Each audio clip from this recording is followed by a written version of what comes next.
Hello नमस्कार दोस्तों, मैं हरेंद्र कुमार आप सभी का इंजीनियर हरेंद्र क्लासेस में स्वागत करता हूं। जैसा कि दोस्त मेरे पीछे देख रहे हैं आप कि बिहार इंटर लेवल वैकेंसी 2023 यानी बिहार जो इंटर लेवल का वैकेंसी आता है ना दोस्त, जिसमें कर्मचारी ग्राम सेवक वगैरह बनते हैं, ये सब कनीय लेखा लिपि का जो पोस्ट होता है सारा इसमें 11,098 पोस्ट पर है।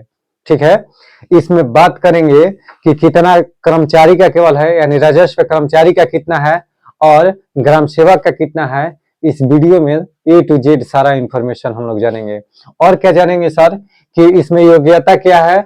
इसमें योग्यता क्या है, योग्यता में यानी आपके जो एलिजिबिलिटी है दोस्त, एलिजिबिलिटी में आपको कौन कौन सा सर्टिफिकेट की जरूरत होगा, कौन कौन सा सर्टिफिकेट की जरूरत होगा। दूसरे में टाइपिंग कैसा होना चाहिए, आपका हिंदी होना चाहिए कि इंग्लिश होना चाहिए कि दोनों होना चाहिए।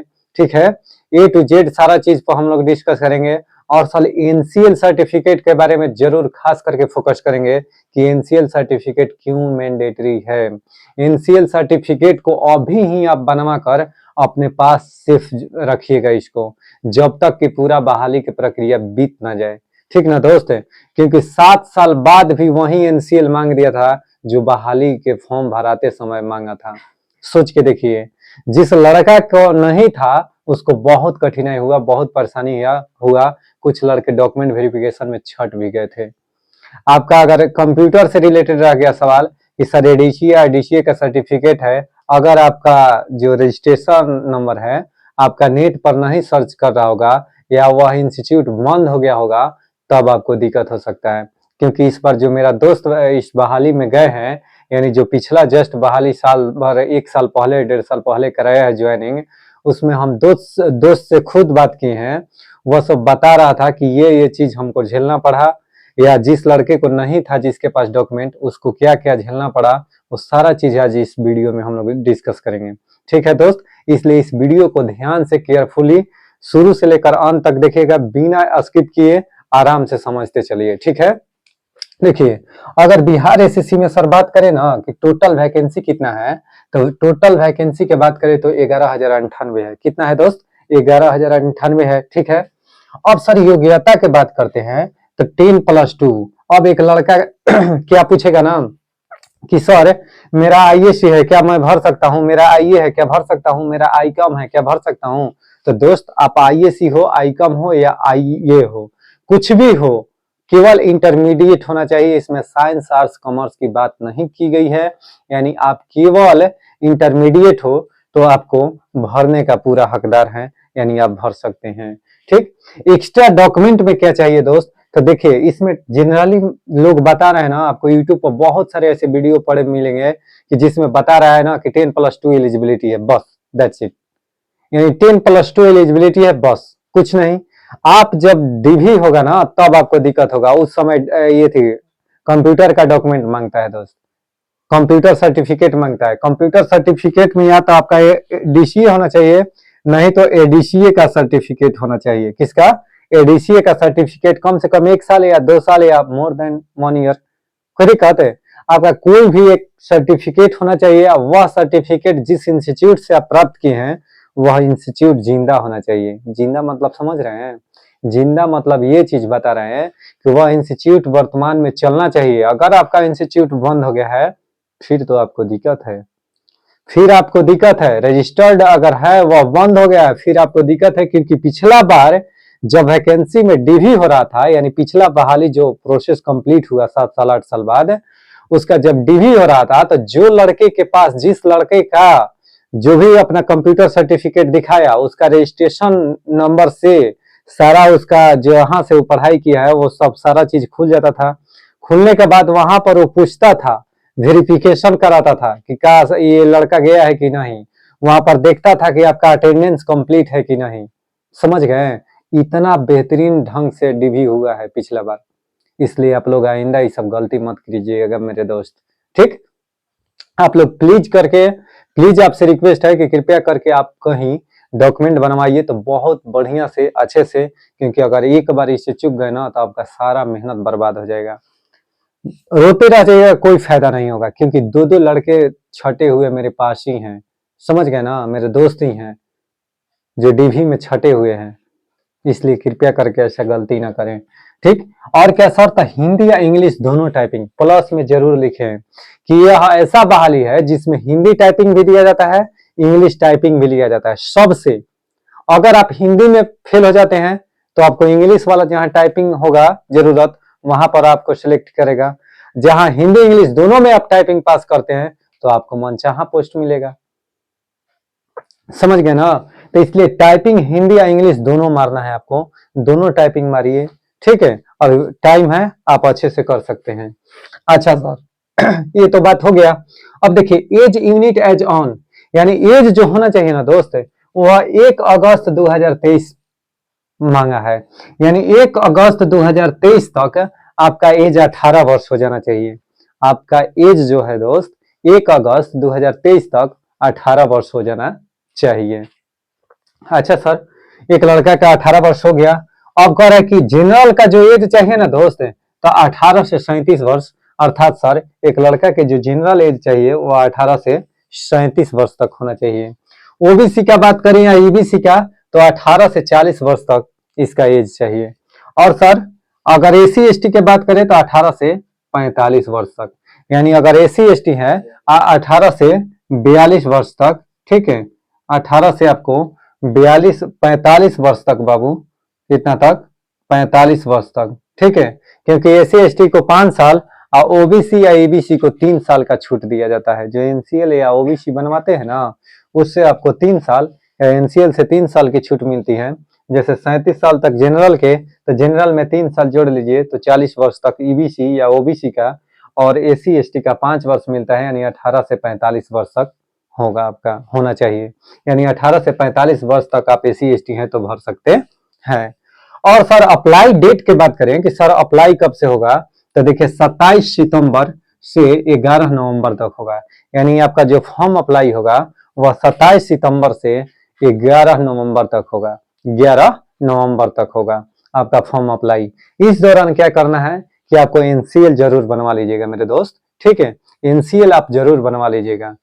आइए फी की बात करें सर, तो जनरल बीसी ईबीसी ईडब्ल्यूएस या अदर स्टेट का फी की बात करें तो 540 रुपया लग रहा है। कितना लग रहा है? 540 रुपया। एसी एसटी की बात करें या फीमेल, कोई भी लड़की है या औरत है, वो अगर फॉर्म अप्लाई करती हैं या एसी एसटी अप्लाई करता है तो उनको 135 रुपया देना पड़ेगा, केवल 135 रुपया। या जनरल ओबीसी या ईबीसी ईडब्ल्यूएस ये सब अगर आते हैं, या कोई अदर राज्य से अप्लाई करता है जैसे झारखंड, यूपी, कुछ भी हरियाणा, राजस्थान के लड़के हैं, तो उनको 540 रुपया पे करना पड़ेगा। अच्छा सर सिलेक्शन प्रोसेस क्या है सर, तो देखिए सिलेक्शन प्रोसेस की बात करें तो प्री एग्जाम पहले होगा, यानी सबसे पहले प्री एग्जाम होगा, उसके बाद में मेंस होगा, उसके बाद में टाइपिंग होगा, और तब उसके बाद में डीवी होगा। यानी डीवी सबसे लास्ट में होगा। देखिए प्री होगा सबसे पहले, आपका प्री पेपर में 5 गुना रिजल्ट फॉर मेंस के लिए। यानी कहने का मतलब बाबू कि 5 गुना रिजल्ट, कहने का मतलब है कि आप जब प्री पेपर दीजिएगा तो आपको 5 गुना, एक सीट से 5 ज्यादा लड़के, यानी मान लीजिए 11,098 पोस्ट है, तो इससे 5 से मल्टीप्लाई कर लीजिए, कम से कम 11,000, 11 5 55, अर्थात सर 60,000 के करीब रिजल्ट आपका देगा, ठीक है। यानी 56,000 के करीब आपका रिजल्ट देगा मेंस के लिए, 5 गुना, ठीक।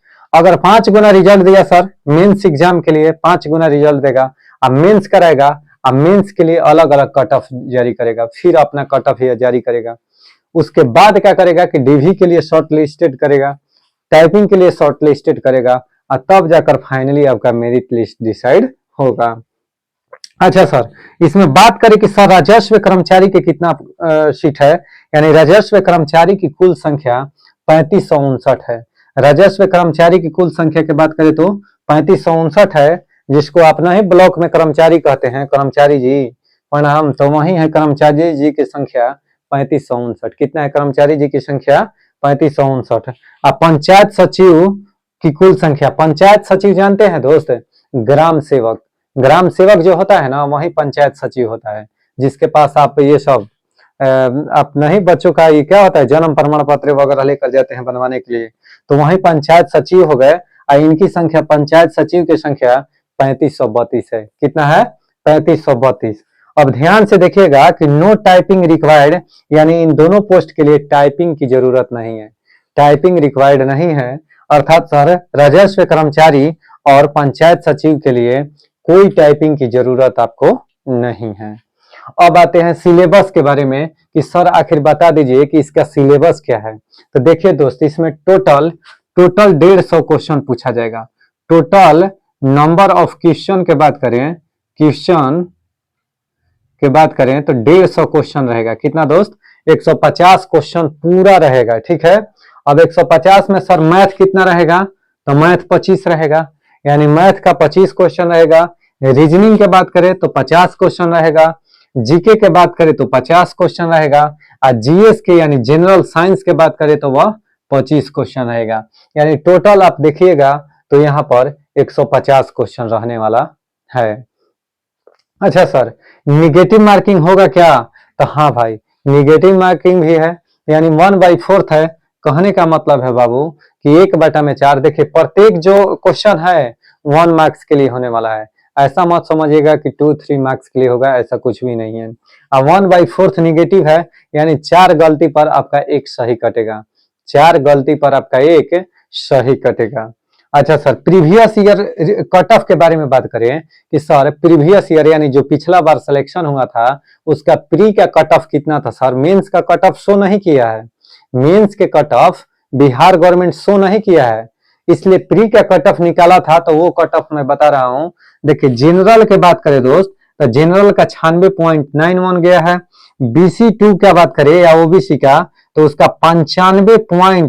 95.62 गया है। सोचिए माइनर पॉइंट में खाली इससे कम है, एक भी नंबर कम नहीं है, पॉइंट में कम है।